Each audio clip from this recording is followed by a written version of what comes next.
And something Hippopia really should know about is water.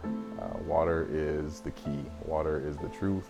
Water is the way, the truth, the light, essentially. Water is God in that way, and people should recognize what water is really about. And I'll take a few minutes and explain that. You know, it begins with many pioneers that have won Nobel Prizes and things like that, whose research that we're not taught in school. We're not given lessons about what water is, how much of our bodies really are water, how much it's really just a water system that our bodies are really you know, made of, that there are really, we're composed of a water system.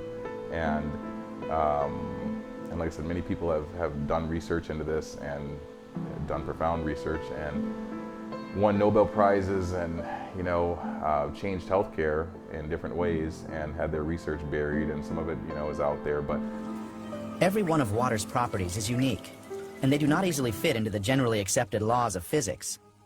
Science has not yet been able to answer the question of why water is the only substance on the planet that can exist in 3 states: liquid, solid, and gaseous. Why does water have the highest surface tension of all liquids? Why is it the most powerful solvent on Earth? It may be the single most malleable computer, which can, it's like a computer memory.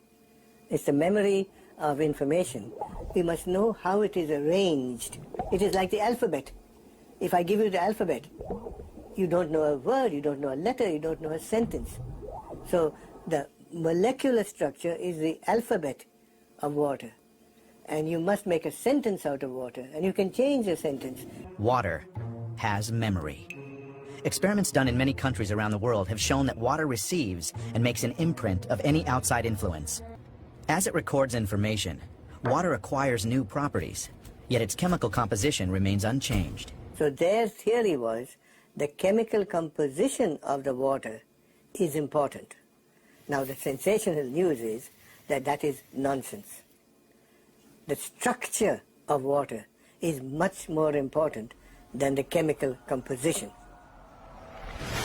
The structure of water means how its molecules are organized. We can see how water molecules join together into groups. These are called clusters. Scientists came up with the idea that these clusters work as memory cells of a certain sort, in which water records the whole history of its relationship with the world, as if on magnetic tape. for the most part, a lot of this research is not used, to say the least, if not covered up. And someone's research that was very important to the reality that I'd like to express to the world, that you know, is very primarily important, is the work of Masaru Emoto. And Masaru Emoto he passed away some years back, but his work really piggybacked off of another great scientist named Marcel Vogel. And what Masaru Emoto did was he photographed crystallography in water. I hope to show people through my research that water has a memory of its own. Dr. Emoto's laboratory does research on water samples, which are subjected to various forms of outside influence. The impressions made upon the water are recorded by swiftly freezing it in a cryogenic chamber. This is what water heated in a microwave oven looks like. This is the effect of a mobile telephone. Somebody said thank you to this water. Excuse me. You disgust me. And here we have water. This water contains many different types of information. If we introduce this water into the human body, then that human body will assimilate this information, which may change the person's characteristics. What Masaru Emoto did was he photographed crystallography in water that changes depending on what situation the water's in. So he showed that water that is polluted, water that comes from polluted sources, is different than water that comes from pristine sources, or water that is from a natural source. And also water that has been interacted with by humans he proved, or he showed that this, and he showed it in a visual way. Many other scientists have proven this in other ways. He showed it in a very visual way. So what Masaru did was he flash froze water from different places in the world, different situations that water had been placed in, different chemicals that had been added to the water, different intentions even, different energies that were added to the water, bioenergies even. And this water, like I said, after flash freezing it and then looking at it through a microscope, when it's from a pristine source, the water is much more crystallographic, and it displays these crystals within it that are the stuff of perfection, the stuff of mathematics, the stuff of geometry, the stuff of harmony, the stuff of music, the stuff of resonance, the stuff of creation, the stuff of nature. These patterns that are the most primal patterns in nature, these crystals, these crystallographies that are shown to be in water that has been blessed by monks, the water that has been acted upon on intention of love, water that has been interacted with on different perspectives of what we would call good feelings, what we would call positive emotions. And when the water is prayed over or interacted with on these positive emotions, then the water takes on a crystallographic formation. We're talking about the way that the atoms align, the way that the atoms align within the system known as water, the H2O molecules, some of the smallest molecules on Earth, and smallest molecules on the periodic table.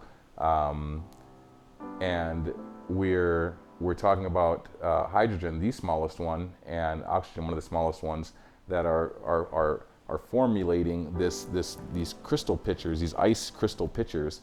And when the water is enacted upon by a negative or a toxic chemical substance, or when water is enacted upon with a negative intention, or what we would call a negative intention or a negative emotion, then this water takes on a wholly different characteristic. It's no longer crystallographic. It no longer contains these patterns of geometry, these patterns of nature. It takes on what we could call static or chaotic type of water, an incoherent state. This water has no benefit to the human body outside of just the basis of hydration. It is not well for the human system. It takes more energy to digest this water than that this water gives you when it's in the non-crystallographic state, or the non-structured state, as some might call it, like Dr. Marcel Vogel, the most important name that you've never heard. Marcel Vogel, whose work Masaru Emoto piggybacked off of. Marcel showed this through different scientific tests. He was a crystallographer who worked for IBM for 27 years. He had access to the world's top equipment, and he researched water on a level that maybe no one has until this day, or no one has until rather recently. And Masaru Emoto just took the premise that Marcel proved in his work, that there were crystallographic natures of water, that water was forming into liquid crystal states, that this water was essentially a liquid crystal. Marcel Vogel's work at IBM was to invent the liquid crystal display that we all use many, many times a day.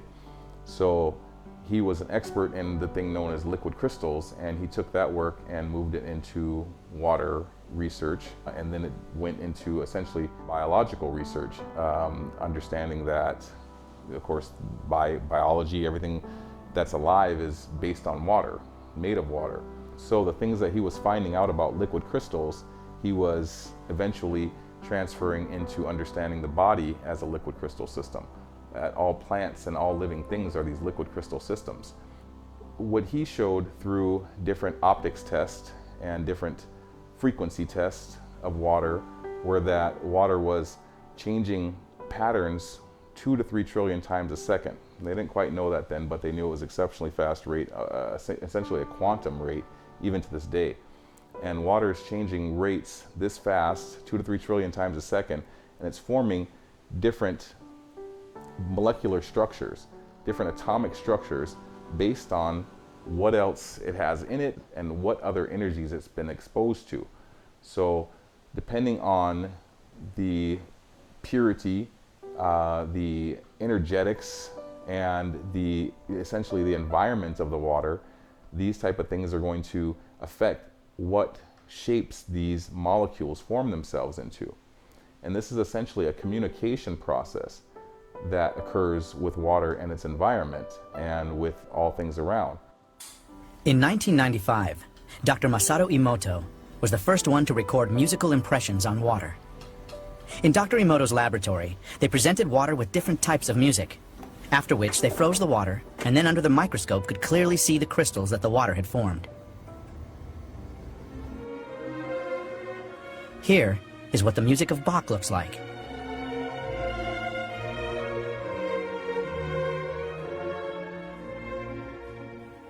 Mozart.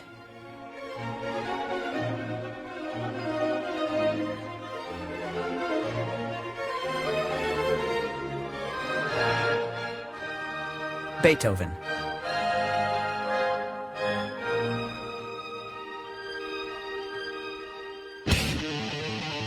Heavy rock.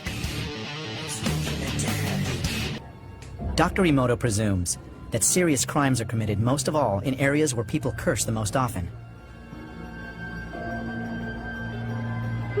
Idiot. I hate you. Laboratory containers of water were inscribed with hieroglyphs denoting words and the names of well-known people. The Christian prayer. The Buddhist prayer. The Muslim prayer. Love. Hope. Soul. Mother Teresa. Hitler. Dr. Emoto's numerous experiments aimed at finding the word that cleanses water most powerfully have shown that it is not just one word, but a combination of two.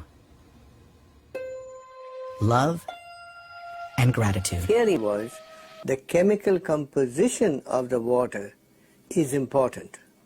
Now the sensational news is that that is nonsense. The structure of water is much more important than the chemical composition.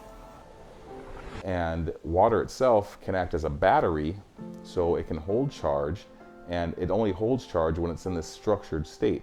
So again, with biology, we only hold charge when we're in the structured state. I mean, we have some other physics going on with the body, but it's all water-based, and the essential nature of the body is this water, and that acting as this battery, and this battery being in this liquid crystallographic state here. So when you're in this crystallographic state, or more towards a crystallographic state, then you're going to have more energy, you're going to have higher energy. The function of the body, everything from the DNA that is 99.9% water molecules. The DNA is stacks of water with some proteins, some molecules in between that form proteins, some amino acids that, the fact is that the water, the hydrogen and oxygen molecules are so small that they compose so much of the DNA based on their size.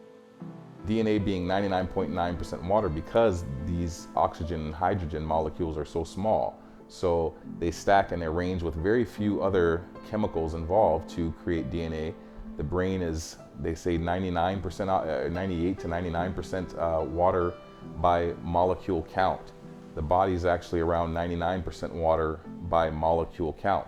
Not by weight, but by molecular count, because again, these water molecules are so small that it takes so many of them that if you're going to count them, there's much more water in the body, much more water in the body than anything else. And so this is this liquid crystallographic system. Everything's based on the properties and the flows and the rhythms and the timing, the nature, the battery-like functions, the crystallographic nature or the less than crystallographic nature that water has in its inherent capacities, its inherent capabilities, its inherent structural capacities.